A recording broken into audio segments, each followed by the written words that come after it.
Everybody wants to be Superman in the bedroom, but of course, that's not always possible. But with the help of Dr. Harry Fisch, we're going to try to get you to at least the level of, say, Clark Kent. I'm Dr. Jon LaPook in Central Park, and welcome to CBSDoc.com.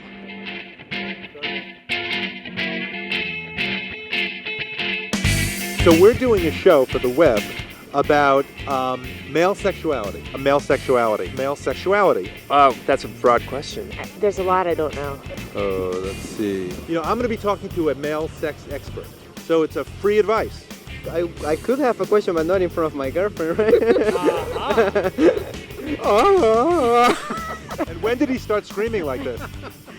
Since last night. I don't really know what I don't know to ask a question about, really. Penis enlargement. Men can get turned on by a breeze. And why that is?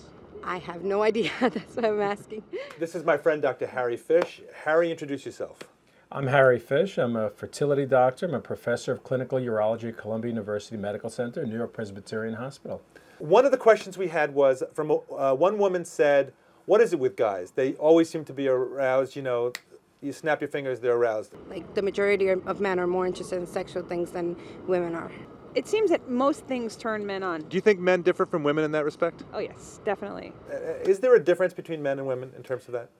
Well, men get aroused much quicker for the most part. And it turns out years ago, when we were cavemen or even before, we were not in a safe position when we were having sex. We were always at risk of being killed by animals. So we had to have sex and then leave. And now, you want to spend more time having sex because we're in the comfort of a house, we feel more safe. So that issue is not there. So how do we overcome this evolutionary wiring that you say we have that makes us want to have sex very quickly and then run away so that we can linger longer and have the woman have more pleasure? What do we do about that?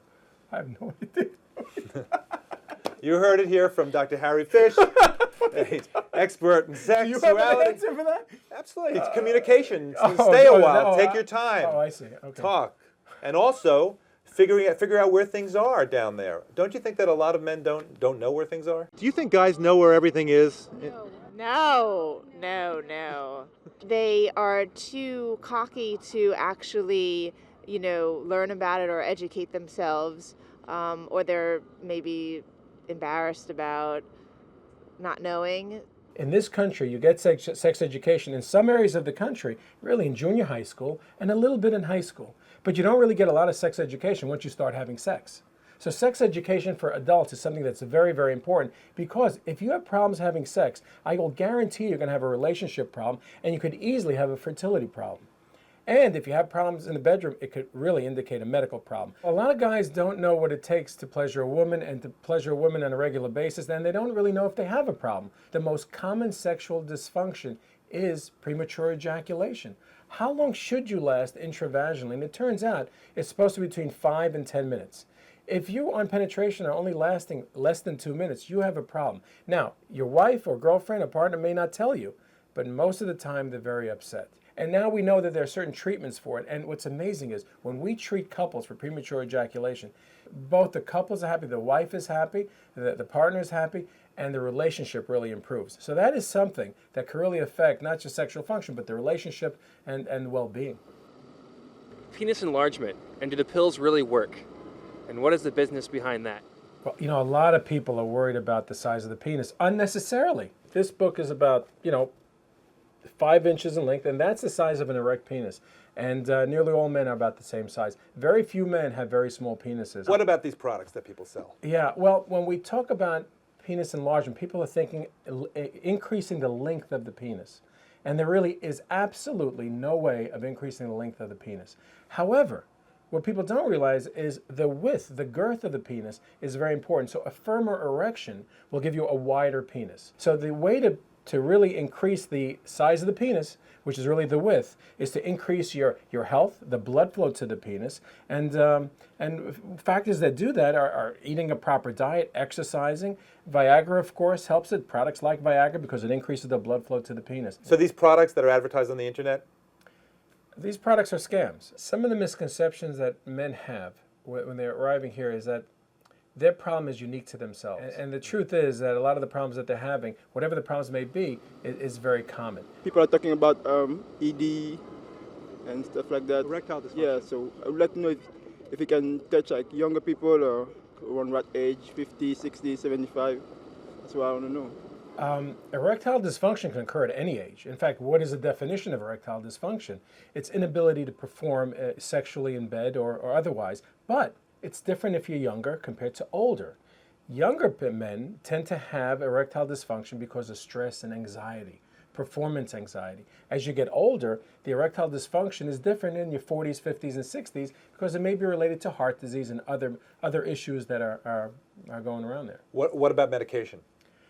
Medication is interesting. A lot of people don't know that certain medication can cause erectile dysfunction. What about alcohol? With alcohol, we know that a little bit of alcohol increases the desire, but too much alcohol decreases the ability to have sex. Actually, alcohol is a depressant.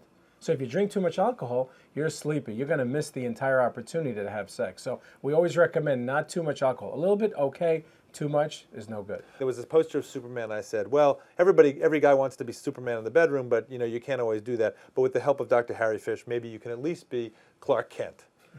Can you help everybody out there be at least Clark Kent, Harry? Absolutely. We can help people be at least Clark Kent, and maybe even better. A lot of people don't know that the problems they have, a lot of people have it, and they certainly don't know that you could actually treat it and improve your sex life. Are you still active, if I can ask? Yes, I am. We are. Particularly her. Yes, we are. Any issues that you have now that you didn't have, say, 40 years ago? Oh, yeah, I'm not the same. I'm better, actually, but no. We've been married a long time, but we're active. I don't think you can have a healthy sexual relationship without a healthy regular relationship. You guys seem to have a very good sense of humor about sex. Is that important? Yeah, I think so. Have you ever had a really huge laugh during sex? Yes, last night. Oh. Is there anything that drives you crazy about men? Many things. I can't believe that this guy finished a sentence. Hasn't called. It's clear that any discussion of male sexual dysfunction has to include not only physical, but also emotional issues. It's not just about technical difficulties. The plumbing can work perfectly well, but it's still sexual dysfunction if couples aren't communicating, if they're not tuned in to each other's satisfaction. And guys, if you say you're going to call, call. Thanks to Dr. Fisch, and thanks to all of you for the lively discussion on the CBS and Huffington Post websites about last week's medical marijuana segment. Please email me at doc@cbs.com. Next week, I'll be taking you inside a New York City ambulance. Until then, I'm Dr. Jon LaPook, cbsdoc.com.